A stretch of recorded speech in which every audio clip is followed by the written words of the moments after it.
যখন প্রস্তাবনা হয়, শোক প্রস্তাব হয় যে মানে যারা কিনা স্বাধীনতা বিরোধী ছিল তাদের নাম উঠে আসে, তখন আসলে ভালো লাগে না, আমার ভালো লাগেনি ব্যক্তিগতভাবে এই ব্যাপারটা। এছাড়া যে রাষ্ট্রপতিকে বহাল রাখা এত কন্ট্রোভার্সির পরেও এই এই বিএনপির এই দৃঢ়তাকে আমার ভালো লেগেছে, কারণ এখানে ওনাদের মানে একটা ফার্ম এবং স্ট্রং একটা যে স্ট্যান্ড, সেই স্ট্যান্ডটা তারা নিতে পেরেছে এত কিছুর পরেও।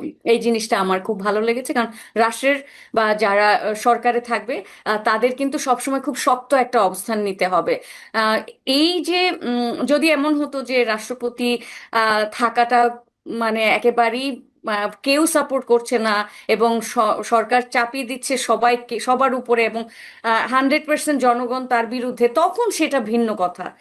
তো সেই দিকে তো যাচ্ছি না। তো সাউন্ড সিস্টেমের কথা যে বলেছেন, এই যে টেকনিক্যাল ডিফিকাল্টি এতদিন পরে গণতান্ত্রিক ব্যবস্থায় নতুন সরকার শুরু হয়েছে, সেক্ষেত্রে ওনাদের এগুলি টেস্ট করে ভালো করে রিপেয়ার করে বা নতুন নতুন সাউন্ড সিস্টেম আসলে রিপ্লেস করা দরকার ছিল, এটা ফর শিওর। এরপরে যে মানে বিরোধী দলীয় অবস্থান, ওনারা খুব প্রেডিক্টেবল। মানে আপনি চাইলেই ওনাদেরকে প্রেডিক্ট করতে পারবেন যে ওনারা কি করতে পারে। তো ওনাদের যে প্লাকার্ড নিয়ে আসা, মানে তারা প্রিভিয়াসলি পুরো রেডি হয়ে আসছে যে তারা কি করবে। তারা জানে যে রাষ্ট্রপতি ভাষণ দিবেই, রাষ্ট্রপতিকে আম, মানে আমাদের ফেস করতেই হবে, সুতরাং আমরা, তারা সংসদে গেছে ফুটবল খেলা দেখতে বা ক্রিকেট খেলার মাঠ হিসেবে, তারা একটা নাটক আর কি আগে থেকেই সাজিয়ে নিয়ে গেছে। সেক্ষেত্রে এই জিনিসটা আমার কাছে ভীষণ ভীষণ ফানি লেগেছে, হাস্যকর লেগেছে। এরপরে আম, যখন জাতীয় সঙ্গীত বাজলো, জাতীয় সঙ্গীত মানে রাষ্ট্রপতি আসার সাথে সাথে তো সবসময় জাতীয় সঙ্গীত বাজে। এখন আপনি বলেন, রাষ্ট্রপতি যখন এন্ট্রি নেয় তখন যে জাতীয় সঙ্গীত বাজে, এটা না জানে কে? এটা তো দুইটা দুইটা কাজ হয়, তাই না? একটা হচ্ছে রাষ্ট্রপতির আগমন আর একটা হচ্ছে জাতীয় সঙ্গীত। এখন আমার জাতীয় সঙ্গীতকে সম্মান দেয়া, এটা তো আমার নাগরিক হিসেবে দায়িত্ব। এবং আমি যদি এটা নাই জানি, আমি সংসদে গিয়েছি, আমরা এত পাকনা, মানে তাদের মধ্যে যে এত মানে এই যে এনসিপির লিডাররা আছে, তারা এত কথা বলতে পারে, হাসনাত আব্দুল্লাহ স্লাইড বানিয়ে খেজুরের হিসাব দেখাতে পারে, কিন্তু সে এটা জানে না যে রাষ্ট্রপতি ঢুকলে তখন হচ্ছে আপনার মানে জাতীয় সঙ্গীত বাজবে। যাই হোক, এই জিনিসটা দুটো পয়েন্ট আছে। বিএনপি মানে এমনই সাউন্ড সিস্টেম, বিএনপি শুনতে পায় কিন্তু জামাত এবং তার 11 দলীয় ঐক্যজোট শুনতে পায় না। তার মানে কি, সাউন্ড সিস্টেম কি শুধু এক পক্ষের জন্য বাজানো হয়েছে, তারা শুনতে পাচ্ছে? এটা তো না, হতে না, পারে। এখানে আমি আপনাকে একটু সংশোধন করে দিই, হ্যাঁ, হ্যাঁ, সংশোধন ঠিক না, অ্যাড করে দিই, অ্যাড করি একটু। যে বলেন। সাউন্ড সিস্টেম তো ইম্পর্টেন্ট না, যখন যখন জাতীয় সঙ্গীত বাজা শুরু হয়েছে ঠিক তখনই কিন্তু স্পিকারের পেছনে বড় বড় দুটো পর্দা, অনেক বড় দুটো পর্দায় হুম। জাতীয় পতাকাও প্রদর্শিত হওয়া শুরু করেছে। রাইট। এখন তাহলে ওখানে জাতীয় পতাকা প্রদর্শিত হচ্ছে কেন? ওখানে তো সেটাই। এর আগে অন্য স্লাইড চলছিল, অন্য স্লাইড বন্ধ করে দুটো জাতীয় পতাকা দুটো পর্দাতে একসঙ্গে তখন প্রদর্শন হলো। তো জাতীয় পতাকা তো দেখা যাচ্ছে, জাতীয় পতাকা প্রদর্শন হলে তো ওটা দেখেও তো দাঁড়ানো যায়। এক্স্যাক্টলি, জাতীয় পতাকা আর ওই সেন্সটাও তো থাকে। সবাই কেন দাঁড়িয়েছে, আমিও দাঁড়াই, তাই না? এখন এখানে তো বোঝাই যাচ্ছে যে আহ, সংসদের মতো একটা জায়গা, আমরা তো সংসদ আজকে প্রথম দেখি নাই, ছোটবেলা থেকে দেখে দেখে বড় হয়েছি। সংসদে যখন আর কি জাতীয় সঙ্গীত বাজানো হয়, সেটার ব্যাকগ্রাউন্ড যে অ্যাক্টিভিটি, সেইটাও তো আমরা জানি। কিন্তু অনেকগুলি কাজ একসাথে হচ্ছে, তার মানে কি এটা ইচ্ছাকৃত? আমি বলবো সম্পূর্ণ ইচ্ছাকৃত। এবং তারা যেহেতু তাদের দলের লোকজন এবং তাদের মানে বিভিন্ন স্টুডেন্ট সমাজ বলছে যে ইসলামে হচ্ছে আপনার এই নিয়মই নাই যে কোনো ব্যক্তিকে দাঁড়িয়ে ইয়ে মানে সম্মান জানানো, সেখানে জাতীয় সঙ্গীত কি হয়ে গেল? তো এমনিতেও তো ওনারা এই জাতীয় সঙ্গীতের বিরুদ্ধে, আপনি জানেন যে যেহেতু রবীন্দ্রনাথ লিখেছে সেহেতু এই জাতীয় সঙ্গীত তারা মেনে নেয় না। জামাতের অনেক লোকজন প্রথম থেকেই বলেছে, সুতরাং এই জিনিসটা পুরোটাই ইন্টেনশনাল। পরবর্তীতে বলেছে শুনি নাই।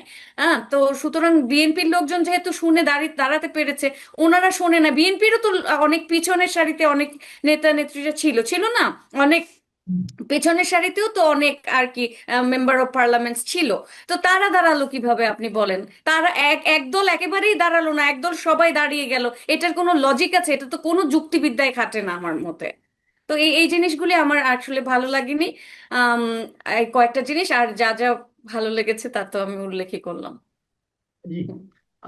আরো কিছু বিষয় আছে, এর মধ্যে আমরা জেনেছি যে বিএনপি দায়িত্ব নেওয়া, সরকার হিসেবে দায়িত্ব নেওয়ার পর আমরা দেখেছি যে কিছু কিছু তাদের কিছু রাজনৈতিক প্রতিশ্রুতি ছিল জনগণের কাছে, তার মধ্যে তারা বেশ কিছু অলরেডি বাস্তবায়ন শুরু করে দিয়েছে। যেমন ধরেন একটা ছিল যে তারা ফ্যামিলি কার্ড দেবে, যারা নাকি অর্থনৈতিকভাবে পিছিয়ে আছে এমন একটা ফ্যামিলি কার্ড দেবে, তারা এটা অলরেডি চালু করে দিয়েছে।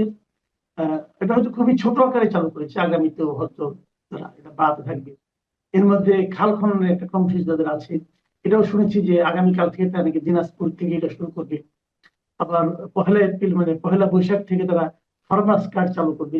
তো এগুলো তাদের প্রতিশ্রুতির মধ্যে ছিল, এগুলোতে কতটুকু কি হবে এটা নিয়ে হয়তো পরে আলোচনা করা যেতে পারে, কিন্তু তারা যেহেতু প্রতিশ্রুতি দিয়েছিল সেটা হবে। কিন্তু এর মধ্যে যে জিনিসটা আমরা দেখলাম, আরেকটা জিনিস তারা করেছে ঈদের আগে রমজানের সময়, যারা বিভিন্ন ধর্মীয় প্রতিষ্ঠানে যারা ইমাম আছেন, মুয়াজ্জিন আছেন, খতিব আছেন, অথবা পুরোহিত আছেন, অথবা চার্চে যারা আছেন, মানে ধর্মীয় নেতা যারা আছেন, তাদের জন্য একটা মাসিক সম্মানের ব্যবস্থা তারা করেছেন। এটাও মানে বেশ আলোচিত হচ্ছে। আরো যে বড় কথা, যে যা সম্প্রতি দেখলাম যে প্রধানমন্ত্রী ঘোষণা করেছেন প্রতিটি জেলা আইন শৃঙ্খলা বাহিনীর মিটিং এ একজন ইমাম, খতিব বা ধর্মীয় প্রতিনিধি, পুরোহিত অথবা যাজক, যাই হোক না কেন, এই প্রতিনিধিকে অন্তর্ভুক্ত করা হবে। এই যে মানে আপনার ধর্মীয় প্রতিষ্ঠানগুলোর ব্যাপারে যে ওনার যে পদক্ষেপগুলো, আপনার কাছে কেমন মনে হচ্ছে? শুরুতে আমি ফ্যামিলি কার্ড বা ওনারা যে সমস্ত প্রমিস করেছিলেন ওগুলি বাস্তবায়নটা নিয়ে একটুখানি বলি। যে আপনি যে শুরুতে বললেন যে ফ্যামিলি কার্ড, এবং এত তাড়াতাড়ি একেবারে আসার সাথে সাথে কয়েক সপ্তাহের মধ্যে এভাবে এত বড় ডেটাবেজ মেনটেন করে ফ্যামিলি কার্ডটাকে দিয়ে দেওয়া, তা যত কম সংখ্যকই হোক, এটা কিন্তু বড় একটা সাকসেস এবং খুব ভালো একটা পদক্ষেপ। আমি এর আর কি মন ভরে আমি এটার প্রশংসা করতে চাই, আমার ভীষণ ভালো লেগেছে। খাল খনন বিষয়টা ভীষণ ভালো লেগেছে, ওয়ান্ডারফুল একটা মানে আমি দেখেছিও কিছু, যেমন ধরেন ময়লা আবর্জনা যে ভরাট হয়ে গেছিল, যার ফলে কিন্তু মশা উৎপাদন হয়, বিভিন্ন বিভিন্ন ধরনের আর কি রোগ ব্যাধি ওখান থেকে সংক্রমিত হয়, ওগুলি কিন্তু তারা পরিষ্কার করেছে। এবং বিএনপির বিভিন্ন আর কি নেতৃস্থানীয় লোকজন যারা পার্লামেন্টে নাই, তারাও এই কাজটি করেছে, আমি দেখেছি বিভিন্ন ভিডিওতে। তারপরে হচ্ছে কিছুদিন আগে শুনলাম যে মাইকে এই মনে হয় প্রথম আমি শুনলাম মাইকে বলছে যে আপনার বাড়িঘরের চারপাশ পরিষ্কার পরিচ্ছন্ন রাখুন, যাতে মশা তৈরি না হতে পারে, ডেঙ্গু, চিকুনগুনিয়া, এগুলি জোরে জোরে বলছে। এটা কিন্তু অসাধারণ একটা পদক্ষেপ, এটা আমি বাংলাদেশে আগে কখনো শুনিনি। এবং এই যে আমি এইটার ইমপ্লিমেন্টেশন দেখেছি আগেও কিন্তু। রাস্তাঘাট প্রতিদিন সকালেই হচ্ছে সিটি কর্পোরেশনের পরিচ্ছন্ন কর্মীরা পরিষ্কার করতেন, কিন্তু আমি যে এলাকাতে উঠেছি সেখানে আপনার এই প্রথম ওই যে যেদিন তারেক রহমান বললেন, ওর পরের দিন সকালেই দেখেছি একদম পুরা ক্লিন, মানে বিন ডাস্ট, পাশে যে পানি যায় এখন তো আর পুরো আগের মতো নেই, ড্রেনেজ একটু পরিবর্তন হয়েছে, যতটুকু আছে ওইগুলি ক্লিন দেখেছি। তার মানে তারা, এবং প্রতিদিনই আমি ক্লিন দেখেছি, তার মানে তারা কাজটা শুরু করেছেন। এই হলো যেগুলি মারাত্মক আর কি প্রশংসার আর কি দাবি রাখে, এবং আমি প্রশংসা করি এই কাজগুলি। তারপর ধর্মগুরুদের যে সম্মানী দেওয়া, সেটাও ভালো, খুবই ভালো যে তাদেরকে মানে সম্মানী দিচ্ছে, কারণ তারা অনেক সময় ওই যে আপনার মানে কোরআন শরীফ শিখিয়ে বা হচ্ছে এই ধরনের মিলাদ পড়িয়ে তাদের জীবিকা নির্বাহ করতে হয়, তাদের আয় খুব কম গ্রাম পর্যায়ে যদি আপনি চিন্তা করেন। তো সেক্ষেত্রে ভালো তাদেরকে একটা অ্যামাউন্ট দেয়া প্রতি মাসে, ভালো তাদের অর্থনৈতিক কারণ আপনি যদি দেশের উন্নতি করতে চান, দেশের প্রত্যেকটা মানুষ, এভরি সিঙ্গেল ইন্ডিভিজুয়ালকে